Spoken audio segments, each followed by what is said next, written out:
English translation 554th Contact Sunday, the 24th of February 2013, 23:46 hours. Hello, Pta. Welcome and greetings. Actually, I just asked Florina to ask you what to do with last Thursday's conversation report, because I am no longer sure whether or not I should officially deal with and release it. It is actually a private matter between two human beings who are supposed to resolve their differences between themselves. That is why I think it would probably not be very intelligent to make the conversation official. Also, my greetings to you, Edouard. Florina has told me your request, which is why I felt it necessary to come here in person, because I still have a few things to say that are certainly necessary. So I did not want to give a simple answer about Florina. Aha, then it was good that I asked. Yes, that was good. I guess it was in my mind, as I also said, that you should record our conversation in writing, which you also did. The point was that you would then present the whole thing to the opponents, but nothing more. That's also how I understood it by now, but only after there had been differences, when I passed on the report of the conversation. That was my mistake, because I did not think any further about the fact that there would have been a lot more to say than I did when I passed on the report of the conversation. On the one hand, I do not want to mention names, which is probably better. There were obviously attacks, which should not have been. But the other side also reacted unreasonably, in my opinion. Not naming the names is good, so we will stick with the term opponents. But what you say is in accordance with what I have learned from the records I found necessary to retrieve. Especially what happened hours later, after you had at least done your duty of information, through the behavior of the younger person was unfair and unworthy. This was because the facts of the case were clarified by the information given during the conversation, and no further attacks were necessary. The second person, the older one, also did not behave as reasonably as I had actually expected from both opponents. It was just dealt with very emotionally, out of flippancy. An honest reconciliation of the opponents would only be to their advantage. You took the words right out of my mouth. And look here, I just wrote an article today about irreconcilability and reconciliation, which I want to put in the WZ and the Billy Edouard Albert Meier portal. Should I read it? If you are interested, then of course. Then I want to read it. Did you write it in connection with the opponents? No, that's not what I was thinking about. But Gilgamesha and Methuselah, who are so unpeaceful against me, and who say untrue things about me instead of standing by the truth and apologizing. This is very unfortunate. But let me read. Irreconcilability and reconciliation.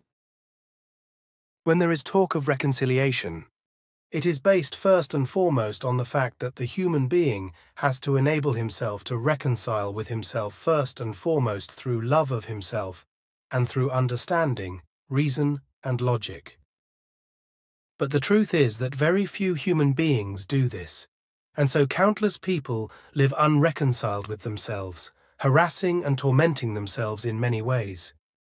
And this is because they cannot reconcile themselves with being insulted, cheated, deceived, slandered, lied to, vilified or disparaged by any fellow human beings, or because their existence has not brought them what they wanted or desired, or because their life has not gone or is not going according to their traditional hopes and plans. So they struggle with their fate and with all the disappointments that their lives have caused or continue to cause. Therefore, they are at loggerheads with themselves and they cannot affirm themselves in love. So they cannot reconcile with themselves or with the human beings who cause them suffering, harm, injustice, etc. Of course, they want themselves to be different, more positive, more intelligent, more affirmative, more successful, more lovable, perhaps also better looking or more prosperous, because they have a very specific image of themselves in this respect, which they would like to live up to.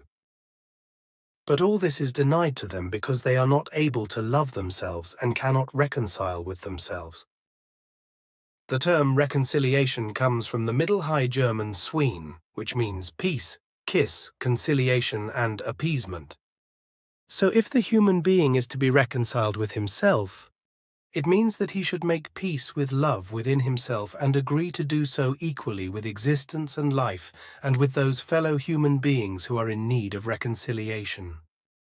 On the one hand, this means that differences and disputes within oneself and with one's fellow human beings must be settled. But on the other hand, one's own personal needs, hopes, and desires must also be settled, because these are tugging back and forth, affirming and negating the movements of thoughts and feelings.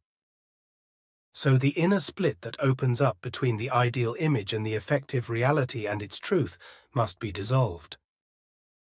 The angry thoughts and feelings as well as the psyche affected by them, which rebel again and again against reality and its truth, have to be calmed down.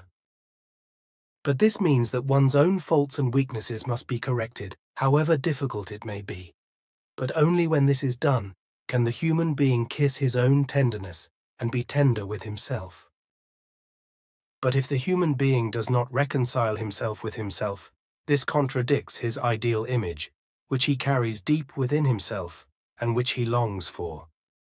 The human being must come to help himself to reconcile with himself, and only when he consciously decides to give himself this help in true love for himself, will he also succeed in reconciliation with himself and with existence, life, and fellow human beings.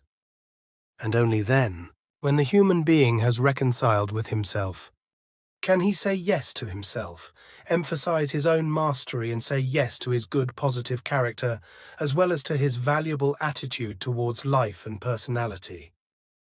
And when this yes comes about, then reconciliation with oneself takes hold, and that is when all the burdens that have been brought about by any unpleasant circumstances and that were considered irreconcilable dissolve.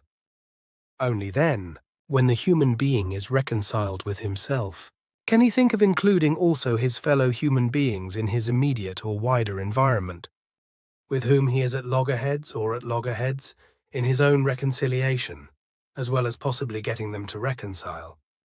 But if the human being is not reconciled with himself, then on the one hand, he does not love himself, and on the other hand, he sees only the faults of the opponents, but not his own, which must be remedied so that his own reconciliation can come about. If, however, a necessary reconciliation with oneself is not achieved, then the human being splits up with regard to his movements of thoughts, feelings, and psyche, which is also perceived by his fellow human beings and inevitably results in their also causing splits and reacting irreconcilably. Jealousy, hatred, envy, revenge, self-importance, arrogance, dissatisfaction, cynicism, dishonesty, lies and slander, etc. are the result, which leads to serious arguments and often to violence. These are then the human beings who carry their inner division to the outside world and evoke irreconcilability. These are the human beings who have a false ideal image of themselves, which they carry around with them very high, and thus harass their fellow human beings. They project all the evil, negative and wickedness they carry within themselves with their own false image onto their fellow men, and see in them alone the faulty ones, only to see them as demons and devils. So it is that those who have a false ideal image and false ideas of low morality of themselves demonize all those who do not correspond to these unworthy values. So it is those with false personal ideals who use demons and devils as a means of irreconcilably attacking others, denigrating them, and making them evil everywhere in the environment. As a result, a new division is always created, which often causes even the most righteous to have great difficulty in controlling themselves in love, in order to keep calm and reconcile with themselves in love despite all attacks against them. Of course, Some human beings are enthusiastic about divided schemas because they think that they are finally someone who has the courage to speak the truth. But truthfully, something sick and divided emanates from them, while those who are reconciled with themselves turn away from them. The self-reconciliation of the human being is a service of reconciliation to his fellow human beings, and this service is given to the human being as a creational and natural recommendation to be obeyed. Unfortunately, however, this is disregarded by many, so that compliance is not the rule, but the exception. The creational natural recommendation wants the human being to be a messenger of reconciliation, not in the sense of simply calling for or demanding reconciliation everywhere, but first of all, by creating and cultivating reconciliation within and with himself, and then by bringing about reconciliation in his environment wherever possible. This does not mean in any way that the human being has to resolve all conflicts around him and create reconciliation, but only where he is given the opportunity to do so and where he himself does not fall into disarray through his efforts. Thus, disputes can be settled and disagreements settled if that is possible, but it must be understood that such settlement is far from being reconciliation. This is not because in reality such action only mediates and settles conflicts that cause fear and disturb harmony. Reconciliation does not simply mean settling conflicts and disputes, because reconciliation truly requires love, which paves the way to inner reflection, peace, and harmony. This means that a bridge is to be built between the conflict of the evil, negative and negating impulses of thoughts, feelings, and the psyche, and the desire for love, reason, and logic, harmony, and inner peace. This does not mean that everything should be made so harmonious, reasonable, and peaceful that no other points of view should be cherished than those that are conciliatory. This is not the case, for positions should and may be maintained, but they should be handled sensibly, in a spirit of cooperation, without getting into fights with each other.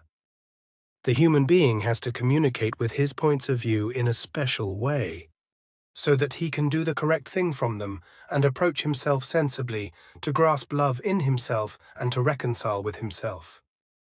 And only when he creates this reconciliation with himself can he also reconcile himself with other human beings as well as with existence, his own life and his destiny, etc. If it is explicitly a matter of reconciling other human beings together who live together in disharmony, hatred, jealousy, revenge, and quarrel, etc., then it is also necessary and inevitable in this respect that a personal reconciliation takes place first. Before disputes, etc., between human beings can be settled, the person who wants to settle them must be reconciled with himself and with himself. For only in this way is it possible to be truly conciliatory and reconciling. If this reconciliation is not possible, then mediation is dishonest and, under certain circumstances, biased, and wrong thoughts and feelings will follow. However, such wrong thoughts and feelings should be avoided, because in mediation, the whole matter must be approached in a neutral way, because only in this way can all parties be granted the same rights and the misconduct occurring on both sides be judged impartially, which can only lead to a clarification of the situation and ultimately to a reconciliation of the opposing parties. It is also important to make it clear to the disputants that they should resolve their anger against each other and not simply suppress it for the sake of the peace that appears to be emerging. Because if anger is simply suppressed, no real reconciliation can take place among the opposing parties. They must be made to understand that they must take their thoughts and feelings seriously and direct them fully and honestly towards real peace and the effective settlement of disputes, because only in this way can the goal of real reconciliation be achieved. Thus, thoughts and feelings must not be misjudged, cherished and not simply suppressed, but directed in such a way that they move along paths that are directed towards ending the quarreling and towards achieving a genuine peace and a profound reconciliation. Thus the thoughts and feelings have a predominant meaning, because they form the necessary attitude towards the matter at hand. It does not matter what kind of controversial moments are involved. The only important thing is that the thoughts and feelings should not be misjudged, because they always have a meaning that is also expressed. If there is anger in thoughts and feelings, then this is without exception a sign that impulses exist which demand that something be done or changed, or that something is seen and understood in a completely different way than other human beings do. So when the human being is angry with a fellow human being or his needs, actions, desires or behavior, etc., then this has its meaning, which is expressed in impulses that something is to be changed, or that something is personally seen or understood in a completely different way. But if an anger that has arisen is simply suppressed, perhaps out of piety or misunderstanding, etc., then this automatically poisons the whole atmosphere all the more. But if the anger is analyzed in a sensible and reasonable way, and addressed in an appropriately neutral way without evaluating it, then it can be clarified. The truth is that anger often shows that something is misunderstood by oneself or a fellow human being, or that something is wrongly selfish or maliciously acted upon. It also means that the human being or other human beings are not really saying what is effectively what they think and feel, because there is talk around the issue. This creates misunderstandings and a lot of trouble, but it also gives the people involved the opportunity to look at themselves critically, which may lead to a bridge being built between the two opponents to communicate and talk to each other better and more honestly, so that the quarreling can be settled and peace and reconciliation can take place. What is crucial, however, is that neither of the parties in dispute necessarily wants to be right, but that the opponents really want to surrender to peace and be reconciled. In any case, this means that both parties to the dispute take each other seriously and both decide unanimously in favor of reconciliation. But reconciliation can really only come about if all parties involved come to terms with themselves and with the movements of their own thoughts and feelings in all honesty and dignity and become one. But this can only happen if each one of them teaches himself or herself in appreciative love for himself or herself, also admits his or her own faults and corrects them in the best possible way. Reconciliation has not only personal, but also interpersonal and even social and political dimensions. Because if reconciliation does not take place in these directions, enormous things will happen, which may even lead to murder and manslaughter as well as wars. If the human beings are not reconciled with each other, then they split off from each other and among themselves and drive the division ever further. Thus, such divisions of irreconcilability destroy whole families, communities, friendships, and acquaintances, but also whole states, when irreconcilable divisions heat up political and military moods, and murderous and catastrophic wars ensue. In the irreconcilability, antagonism, desires, disharmony, stupidity, joylessness, jealousy, hatred, unkindness, revenge, discord, and prejudice move and cramp each other. And all these inhumane, unworthy values are transferred to all those fellow men who do not fit into the framework of what those who like to argue and quarrel because they are not reconciled with themselves in true love. And all these unworthy values, which come about as a result of their lack of self-reconciliation, are transferred to those who think and live differently, and they also fall prey to racism, not infrequently as believers in religions and sects, which makes them think they are better than those who belong to other faiths. Thus they feel it is beneath their dignity to be reconciled with those fellow human beings who think differently, live differently, and are of a different faith or social, political or material wealth, etc. In an irreconcilable way, they create an atmosphere in which violent action is taken against everything different, against everything foreign and alien, and the blood-soaked sword of hatred and revenge is swung. But when the human being reconciles with himself in his speeches, in his actions and behavior, then reconciliation also starts from him outwards, towards his fellow human beings, who gradually continue to reconcile with each other when they find the way to themselves and to their reconciliation with themselves. And when this finally happens, all the human beings will accept each other reconciled, and consequently, there will be no more divisions, only reconciliations. Simyase Silver Star Center, the 24th of February 2013, 17:45 hours, Billy. 15 minutes later, What you have written I find worthy that your adversaries should read it, and so should your children Gilgamesha and Methuselah. At least with my children it is probably useless, because both are under the constant influence of, well, you know. But I would like to see the necessary common sense from the opponents. But then the human being's will is his kingdom of heaven. But I like to be surprised. The surprise would be very pleasant. Tell me about it, my friend.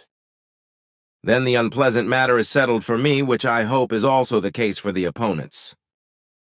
It would be very unpleasant and not exactly missionary and doctrinal if the whole thing were to continue within the same framework as it has been up to now. It only takes some reason, some self-reflection, and some goodwill, and the necessary courage to have a mutually beneficial conversation, to clarify everything sensibly, and to shake hands peacefully. Good words, but whether reason wins will be seen. Unfortunately, I know this when I think of all the wars, the discord, the hatred and unkindness of the Earth humans. They are shaped more by the unreasonable than by the reasonable side. You are right, unfortunately, but maybe... I like to be surprised. But now I have to leave again. And if it is possible for Bernadette, I will come next Saturday for correction work. Goodbye. Take care, my friend.